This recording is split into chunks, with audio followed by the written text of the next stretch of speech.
So, here's the thing about humans that the galaxy really should have figured out by now. They're absolutely terrible at minding their own business. Not in the nosy neighbor way, though they're pretty good at that too.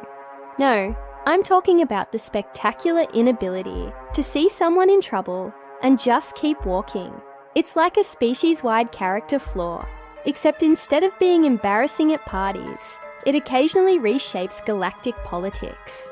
This particular story starts with the Valkyrie, which is already your first hint that things are about to go sideways.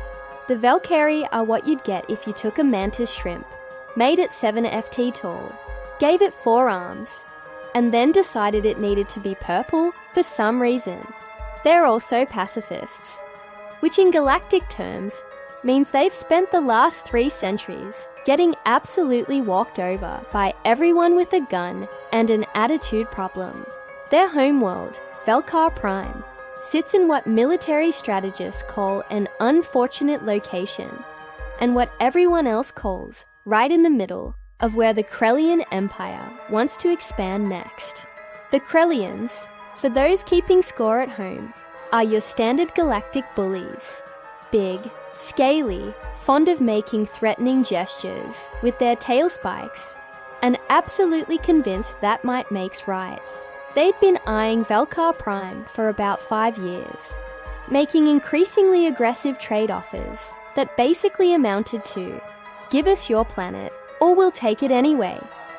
The Galactic Council, that useless collection of bureaucrats who've never met a strongly worded letter they didn't love, had been handling the situation with their usual level of effectiveness, which is to say, they'd formed a committee to study the possibility of maybe organizing a subcommittee to eventually write a report about whether the Krellians were being slightly rude.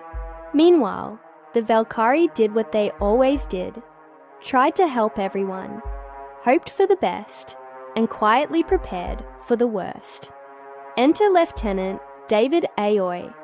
David was 32, had been in the Terran Space Navy for 8 years, and was currently on what his commanding officer had optimistically called a simple supply run to the Outer Rim. Simple supply runs, as anyone who's ever served in any military anywhere can tell you, are never simple. They're the universe's way of testing your ability to deal with malfunctioning equipment, unexpected debris fields, and the occasional space pirate who really should have chosen a different career path.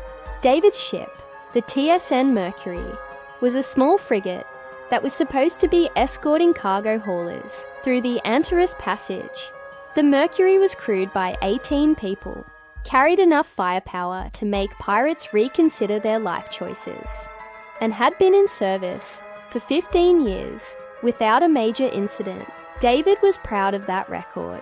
He should have known better. 3 days into the run, they picked up a distress signal. Now, here's where you need to understand something about human military protocol.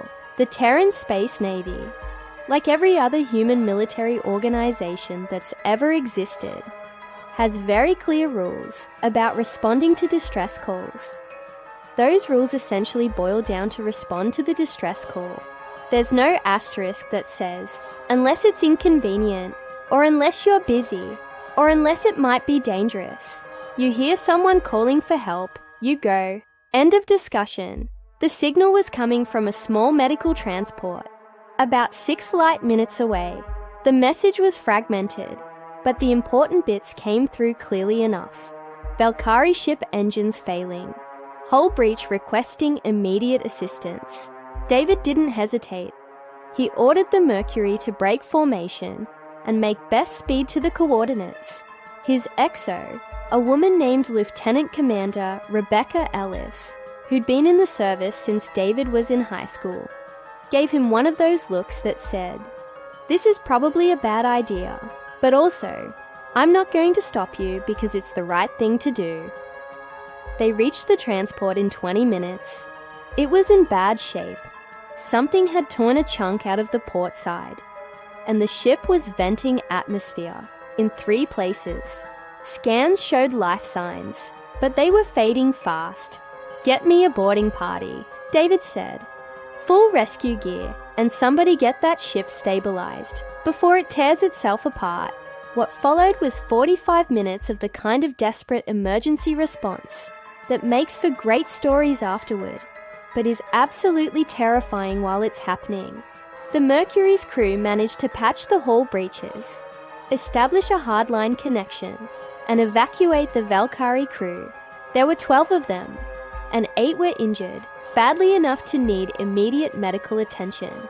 The Valkyrie captain, an individual named Stahl, who kept trying to apologize, even while his internal organs were doing their best impression of a failed chemistry experiment, managed to explain what happened. They'd been ambushed by Krellian raiders, who were sending a message about what happened to Valkyrie, who refused to cooperate with the Empire's generous offers. The raiders had disabled their engines, torn open their hull, and left them to die. David listened to this explanation with the kind of calm that people who knew him understood meant he was absolutely furious. He had a tell. His jaw would set in this particular way, and his voice would get very, very quiet. Rebecca saw it happen and immediately started running calculations in her head about ammunition reserves and optimal combat ranges. "Get them to medical," David said softly. "All of them. I don't care if we have to stack them in the corridors. No one dies on my watch." The Mercury's medical bay was designed for 18 crew members, not 30. The ship's doctor, a perpetually exhausted man named Heinrich Vulkar, who'd signed up for the quiet life of a military physician and was bitterly disappointed by reality, did what human doctors have been doing since the profession was invented. He made do. The Mercury's crew gave up their quarters, their ready room, and eventually their rec area to make space for the Valkyrie wounded. Over the next 6 hours, Dr. Volkar and his 2 medics performed what he later described as aggressive improvisation to keep the Valkyrie alive. Human medical equipment wasn't designed for Valkyrie physiology, which has 17 organs that humans don't have, and is missing several that humans consider essential. It was like trying to fix an alien car engine using tools designed for a completely different alien car engine. Except the engine was alive and kept trying to die. They saved 11 out of 12. The one they lost had been too far gone before the Mercury even arrived. Sigthal, who survived thanks to what Dr. Vulkar called spite and stubbornness, blamed himself for not calling for help sooner. "You did everything right," David told him, sitting next to his bed in the converted rec room. "The people who did this are the ones at fault." Stahl's 3 eyes focused on David with difficulty. Valkyrie don't really do facial expressions the way humans understand them, but there was something in his posture that conveyed profound gratitude.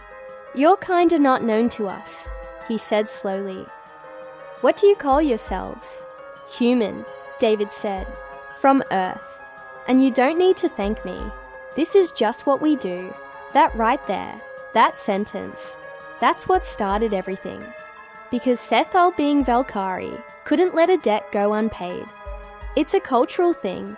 The Valkyrie have this whole complex honor system about reciprocity and obligation that makes them absolutely impossible to do a simple favor for. You help them with something, they're going to help you back, and they're going to make a whole thing about it. So, when the Mercury dropped the Valkyrie survivors off at a refugee station 2 days later, Sethal insisted on making a formal statement about what happened. And because the Valkyrie are nothing if not thorough, he made sure that statement got sent to everyone: the Galactic Council, the Valkyrie Home Government, every news service in 6 sectors, and because he was being extremely thorough, the Terran Embassy. The statement essentially said, "A human vessel without hesitation saved lives." The human crew gave of their own resources, their own space, their own time, asking nothing in return. They did this while other species watched or ignored our pleas. This is the nature of humanity. This is the kind of species we should all aspire to be. It was flowery, heartfelt, and exactly the kind of thing that makes bureaucrats nervous and military commanders start having opinions. The story spread fast. In a galaxy where the Valkyrie were mostly known as the punching bag, that everyone felt vaguely bad about, but not bad enough to actually help. This was news. A species that nobody had really heard of before swooping in to save Valkyrie lives, when everyone else had ignored their distress calls. That was interesting. It got more interesting when someone dug up the details about who had attacked the transport in the first place. The Krellian Empire was not pleased about the publicity. They'd been operating under the assumption that everyone knew they were terrorizing the Valkyrie, but nobody cared enough to do anything about it. Having their tactics spelled out in graphic detail across every newsfeed in the sector was bad for business. It made them look less like a rising power and more like the kind of thugs who beat up pacifists for fun. Their response was predictable. They doubled down. The Krellian ambassador to the Galactic Council gave a speech about how they were simply maintaining order in their region of space, and how the Valkyrie transport had been engaged in suspicious activity that threatened Krellian security.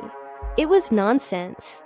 Everyone knew it was nonsense, but it was officially sanctioned nonsense, which meant the council would spend 6 months debating it.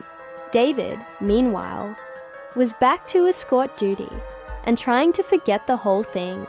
He'd done his job, saved some lives, and moved on. That's what you do. You don't sit around waiting for medals or recognition. You just do the right thing and keep going.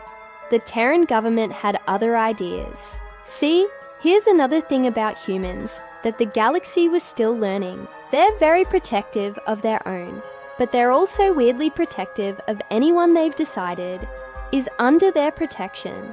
And David, by saving those Valkyrie, had apparently decided on behalf of all humanity that the Valkyrie were worth protecting. The first David heard about Earth's response was when Admiral Christine Okoro, no relation, common name, sent him a priority message asking for a detailed report on the incident. David sent it, figured that was the end of it, and went back to work.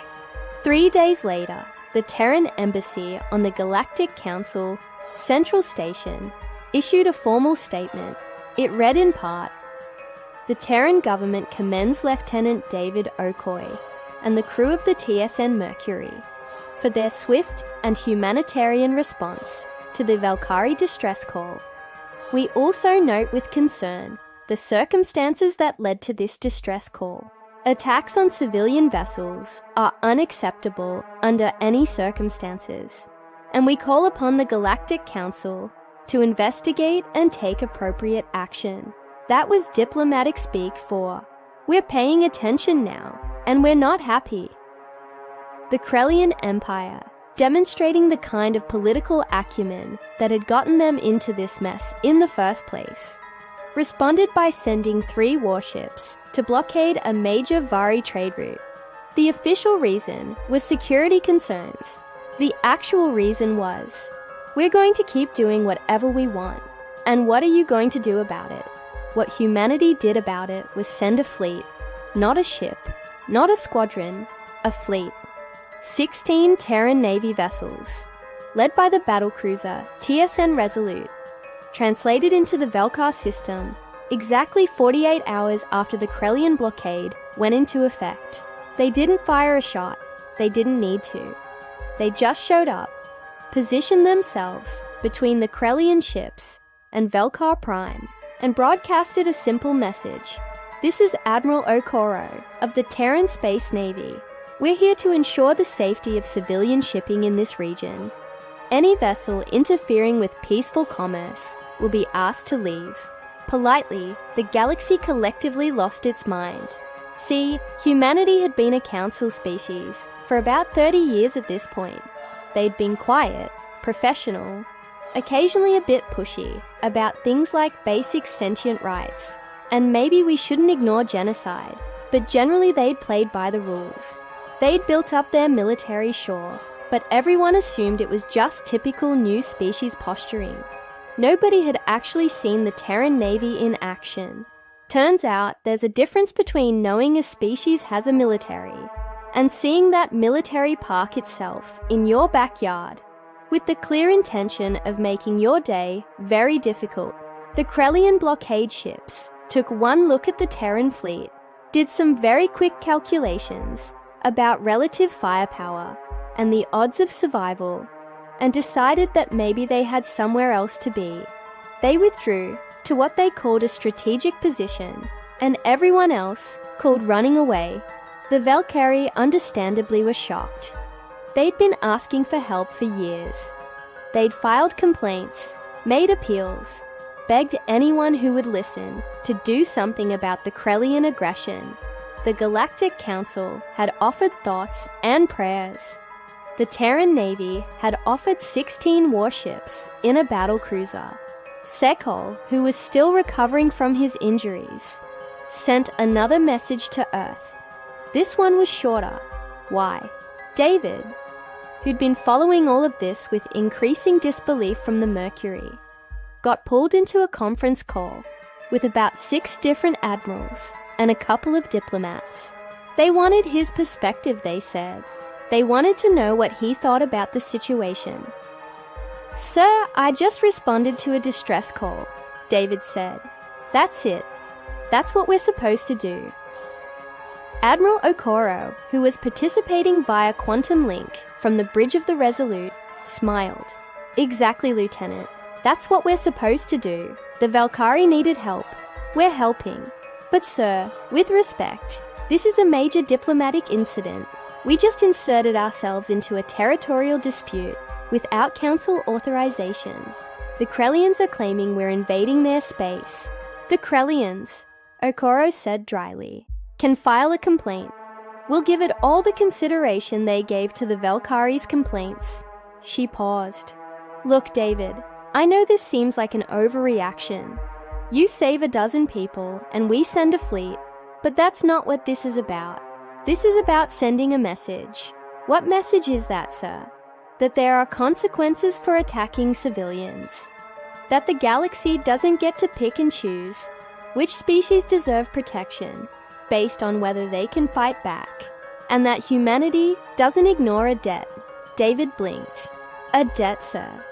The Valkyrie helped you do your job, Lieutenant. They cooperated. They followed instructions. They did everything they could to make your rescue easier. And then they made sure everyone knew what you did. That's worth something. That's worth a lot, actually." One of the diplomats, a tired-looking woman with grey hair and the expression of someone who'd spent too long dealing with bureaucrats, spoke up. "Lieutenant, what the Admiral is unsaying, because she is military and has to maintain plausible deniability, is that we've been looking for an excuse to push back against the Krellians for about 2 years now.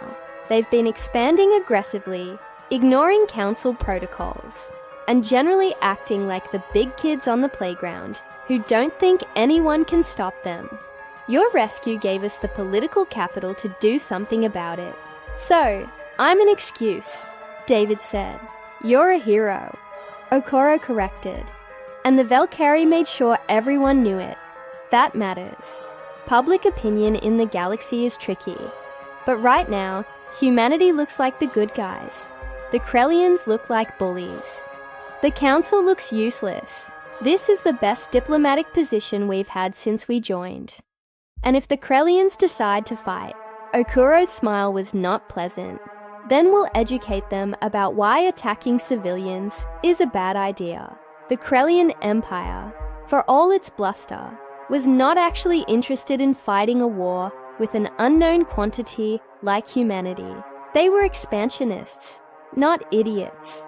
They'd built their empire by picking fights they could win, and backing down from fights they couldn't. The Terran fleet represented too many variables, too much uncertainty. So they did what bullies do when someone finally stands up to them. They tried to save face while backing down. The Krellian ambassador gave a long speech about how the Empire was choosing the path of wisdom and recognizing the Galactic Council's authority to mediate the dispute with the Valkyrie. This was nonsense. The Council hadn't done anything, but it gave the Krellians an excuse to withdraw their forces from Valkyrie space without admitting they were scared of the humans. The Galactic Council, thrilled to be relevant for once, immediately formed a committee to negotiate a formal agreement between the Krellians and the Valkyrie. The negotiations took 4 months and resulted in a treaty that basically said, the Krellians will stop threatening the Valkyrie, and everyone will pretend this was the Council's idea all along. The Terran fleet stayed in Valkar space for the entire 4 months, just to make sure everyone remembered the real reason the Krellians had backed down. David got promoted to Lieutenant Commander, received the Terran Staff of Valor, and was thoroughly embarrassed by the whole thing. He gave a speech at the medal ceremony that mostly consisted of him saying, "I was just doing my job in various different ways." The Valkyrie sent a delegation to the ceremony and gave him a traditional Valkyrie honor marker, which was apparently a big deal, but looked to David like a fancy rock. Stahl was part of that delegation. He was fully recovered by then, back to commanding ships and living his life. He found David after the ceremony and said simply, "Thank you. You already thanked me," David said, several times. "You really don't need to keep doing that. I thank you not just for saving my life," Siegthal said, "but for saving my people. Your species could have ignored us, as so many others have. Instead, you sent a fleet. You risked war. You changed everything. Why?" David thought about it. He thought about growing up on Earth, about the history he'd learned in school, about all the times humanity had failed to stand up when it mattered, and all the times it had finally gotten it right. He thought about his grandfather, who'd served in the military, and always said that the uniform meant you stood between civilians and danger, no exceptions. Because he said finally, "What's the point of having power if you don't use it to help people? You were in trouble. We could do something about it. So we did. That's not complicated." Stahl's 3 eyes blinked in sequence, which David had learned was the Valkyrie equivalent of a thoughtful nod. "It is complicated," he said. "Most species would not see it that way. Most species would calculate the cost and benefit, the risk and reward. Your species did the calculations and decided that helping us was worth the risk of war with the Krellian Empire. That is not simple mathematics."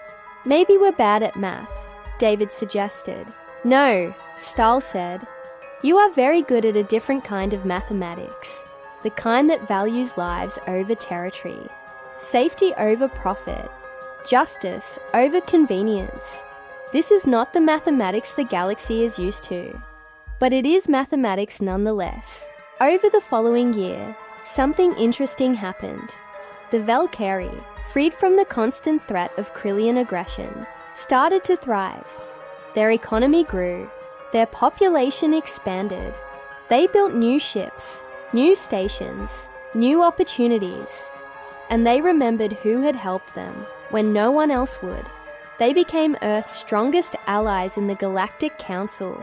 Every vote, every initiative, every proposal humanity put forward, the Valkyrie supported. They didn't just support it quietly either. They lobbied other species, built coalitions, used every bit of political capital they had to advance human interests.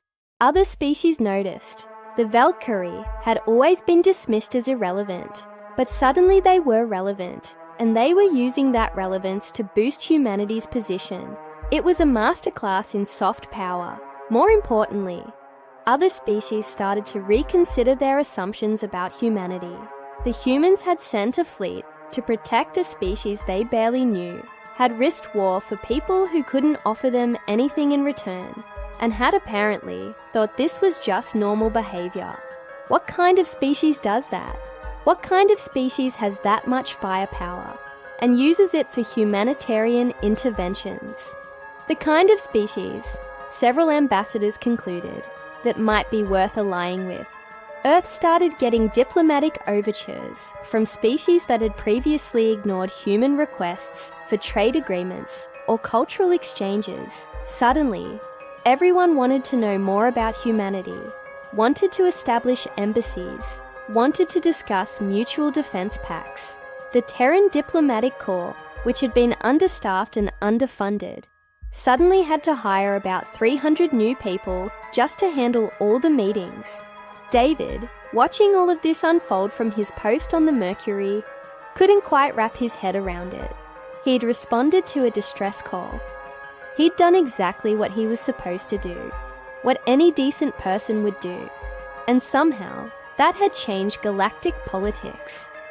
Rebecca, who'd gotten promoted to commander and was now serving on the Resolute, sent him a message about 6 months after the incident. It said, "Remember when you said responding to that distress call was just our job?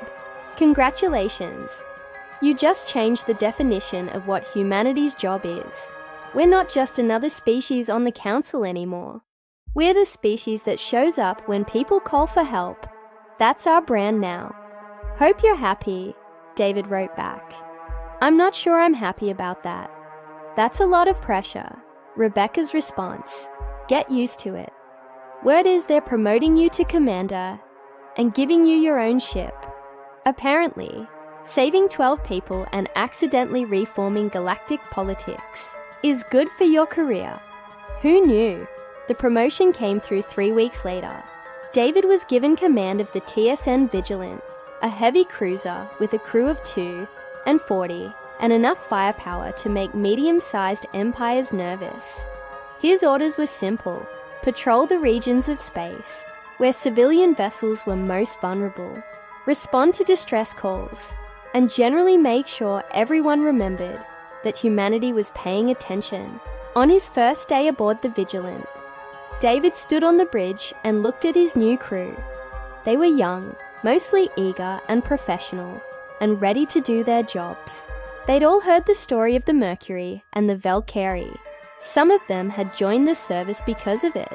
"All right," David said, "here's how this is going to work. We're not looking for trouble. We're not trying to start fights or prove anything to anyone. Our job is simple. If someone needs help, we help them. We don't ask if it's convenient or calculate the political implications. We just do the right thing. Understood?" The crew responded with a chorus of affirmatives. They understood. That was the thing about humans. Once you explained what the right thing was, they generally wanted to do it. The Vigilant's first patrol was quiet. They escorted some cargo ships, investigated a few false alarms, and generally kept the peace. On the 4th week, they picked up a distress signal.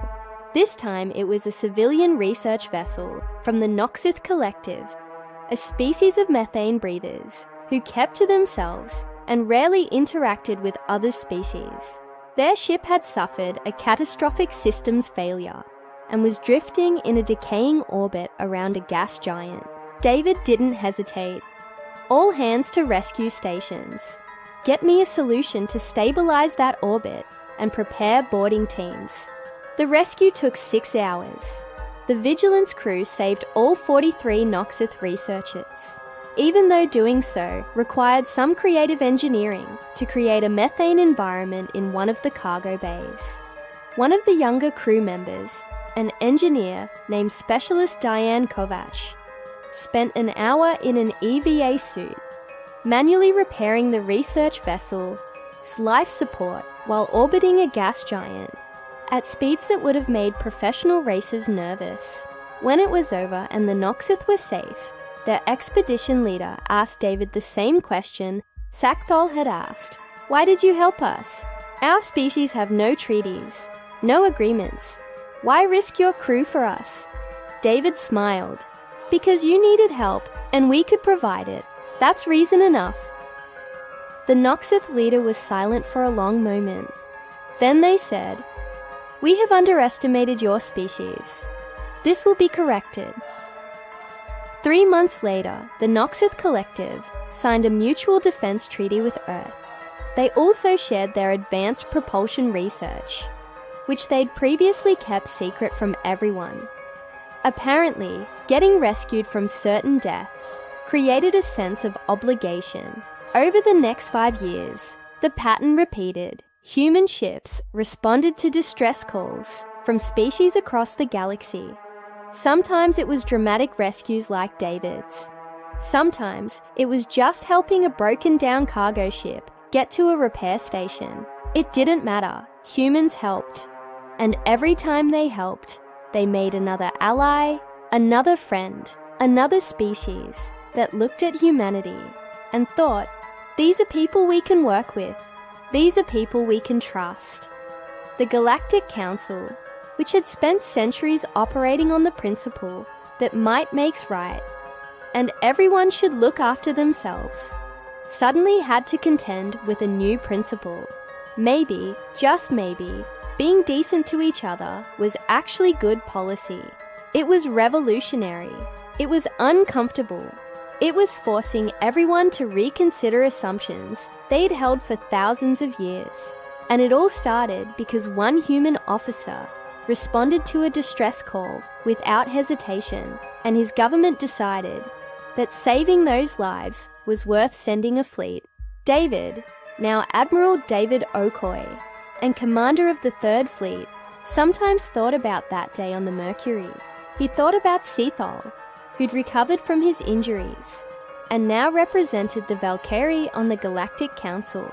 He thought about the crew members who'd given up their bunks to accommodate injured aliens. He thought about Dr. Vulkar, who'd performed medical miracles with equipment that wasn't designed for the patient he was treating. He thought about how easy it would have been to ignore that distress call, to say they were too busy, or it wasn't their problem, or someone else would handle it. How that would have been the safe choice, the smart choice, maybe even the logical choice. And he thought about how glad he was that he'd never even considered making that choice. Because here's the final thing about humans that the galaxy had learned. They're absolutely terrible at minding their own business. And that's exactly why you want them on your side. Earth had responded to one rescue with an entire fleet and no questions asked. And in doing so, they'd answered a question the galaxy hadn't realized it was asking. What does it mean to be powerful? What does it mean to be strong? It means showing up when someone calls for help. It means using your strength to protect those who can't protect themselves. It means looking at a distress call and saying, yes, we'll help, without calculating the cost first. That's what humanity brought to the galaxy, not just warships and advanced technology and economic muscle, but a fundamental belief that the purpose of power is to help people. It was a radical idea. It was changing everything, and it started with one human officer who did his job, 12 grateful Valkyrie who told everyone about it, and a government that decided those lives were worth fighting for. The galaxy was still figuring out what to do with humanity, but one thing was clear. When humans decided you were worth protecting, they protected you with everything they had. No questions asked. That was just what they did. And honestly, the galaxy was better for it. The end.